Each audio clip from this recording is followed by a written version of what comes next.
আপনি বিশ্বাস করেন এই পাকুড়া একজন 10টা খেতে পারবে। এটা এত মজার, আপনি বাসায় যখন তৈরি করবেন তখন বলবেন আপু কি বলছিল।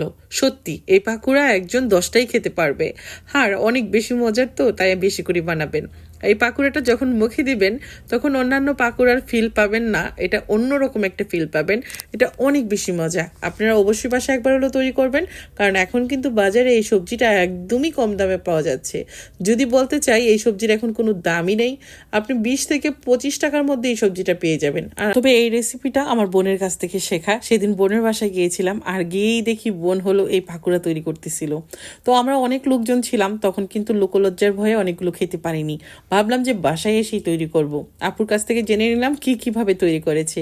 আর আপু কিন্তু আপুর বাগানের টাটকা সবজি দিয়ে এই পাকুড়া তৈরি করেছিল। খেতে তো অনেক ভালো লেগেছিল।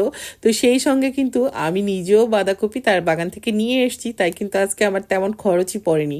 তাই এখন দেখে হয়তো বুঝতে পারছেন ফ্রেশ ফ্রেশ পাকুড়া তৈরি করছি একদম বাগানের তাজা বাঁধাকপি দিয়ে। আর আপনারা যদি বাজার থেকে কিনতে চান খুব কম দামে কিনতে পারবেন। তবে আমি বলবো যখন এই সবজিটা দিয়ে আপনারা পাকুড়া তৈরি করবেন, যদি পরিবারের সদস্য সংখ্যা বেশি হয় একটু বেশি করেই করবেন। আমি একটু লবণ দিয়ে ডলে আমি পানিটা ফেলে দিলাম, এখানে দিয়ে দিলাম রসুন, মানে ছেঁচে আমি এখানে বড় সাইজের 2টা রসুন দিয়েছি। পেঁয়াজ কুচি দিয়ে দিলাম 4টা বড় সাইজের পেঁয়াজ কুচি। আর এখানে আমি দিয়ে দিলাম একটা ডিম। আর এখানে দিয়ে দিলাম কাঁচামরিচ কুচি। আর আমি এখানে আদা বাটা 1 টিস্পুন পরিমাণ দিয়েছি, চাউলের গুঁড়া 1/2 কাপ পরিমাণ, বেসন অ্যাড করলাম 1/2 কাপ পরিমাণ। আর এখানে টালা জিরার গুঁড়া 1/2 টিস্পুন পরিমাণ, মরিচের গুঁড়া, হলুদের গুঁড়া এগুলো সামান্য পরিমাণ করে অ্যাড করে দিলাম। এখন যেটা দিচ্ছি এটা হলো চাট মশলা, যে কোনো ব্র্যান্ডের দিতে পারেন। আমি শানের মশলাটাই পছন্দ করি, তাই এখানে শানের মশলা দিয়ে দিলাম, চাট মশলা। তো বাসায় বেশি দিন থাকলে চাট মশলাটা কিন্তু একটু জমে যায়, তো আমার মশলাটা জমে গিয়েছিল। স্বাদ মতো লবণ অ্যাড করে দিলাম। এখন সব উপকরণগুলো একসাথে মাখিয়ে নিচ্ছি। বাঁধাকপি দিয়ে যে এত মজার নাস্তা তৈরি করা যায়, বাসায় তৈরি না করলে কিন্তু বুঝতেই পারবেন না।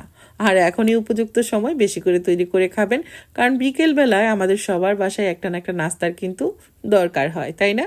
এখন আমি এখানে কিছু ধনিয়া পাতা অ্যাড করে দিলাম। আর আগে থেকেই প্যানে তেল বসিয়ে দিয়েছি।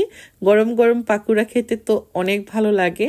আর শীতের বিকেলে যে কোনো ঝাল ঝাল পাকুড়া কিন্তু আমরা সবাই পছন্দ করি, তাই না? তেলটা খুব বেশি যে একদম গরম করে নেবেন এটা করবেন না, তাহলে কিন্তু পাকোড়ার উপর থেকে কালার চলে আসবে, ভিতর থেকে তাড়াতাড়ি রান্না করা হবে না। বা তেলটাকে আপনি গরম করে নর্মাল টেম্পারেচারে এনে চুলার আঁচটা মিডিয়ামে রেখে পাকোড়াগুলো দিয়ে দিবেন। এটা ভাজতে সময় লাগবে 3 মিনিটের মতো। 3 মিনিটের মধ্যেই কিন্তু খুব সুন্দর ভাজা হয়ে যাবে। তো মাত্র 50 টাকা খরচ করে পরিবারের সবার জন্য যদি এরকম মজার নাস্তা তৈরি করে ফেলা যায় তাহলে কেমন হয় বলেন তো? কত মজার একটা নাস্তা তৈরি হতে যাচ্ছে জানেন? এটা খালি খালি যে খেতে কত ভালো লাগে, আপনারা চাইলে কিন্তু ভাতের সঙ্গেও খেতে পারেন। যে যেভাবে পছন্দ করেন বানিয়ে খাবেন। আর এই রেসিপি বেশি বেশি করে শেয়ার করবেন, কারণ যারা নতুন নতুন রাঁধুনি আপুরা আছেন, সহজ নাস্তার রেসিপিগুলো খুঁজছেন, তাদের হাতে যেন রেসিপিটা পৌঁছায়, সেই জন্য সবার কাছে রিকোয়েস্ট করবো প্লিজ ভিডিওটা বেশি বেশি করে শেয়ার করে দিবেন। যারা পেজে এখনও লাইক দেননি একটু লাইক দিয়ে দিবেন, আমার পেজটা ভিজিট করবেন। আর অনেক সুন্দর সুন্দর রান্নার সহজ রেসিপি আছে, সেগুলো দেখবেন, দেখে বাসায় অবশ্যই তৈরি করবেন, প্রিয়জনদেরকে নিয়ে মজার মজার এই রান্নাগুলো করে খাবেন। আর এই তো আমি সার্ভ করে নিচ্ছি। আসলে যে জিনিসটা দেখতে সুন্দর সেটা খেতেও ভালো লাগে। আমি কিছু বাঁধাকপির পাতা আগে থেকে এভাবে করে ধুয়ে পরিষ্কার করে নিয়েছিলাম, তার উপর ঢেলে দিলাম, দেখতে অনেক ভালো লাগছে, তাই না?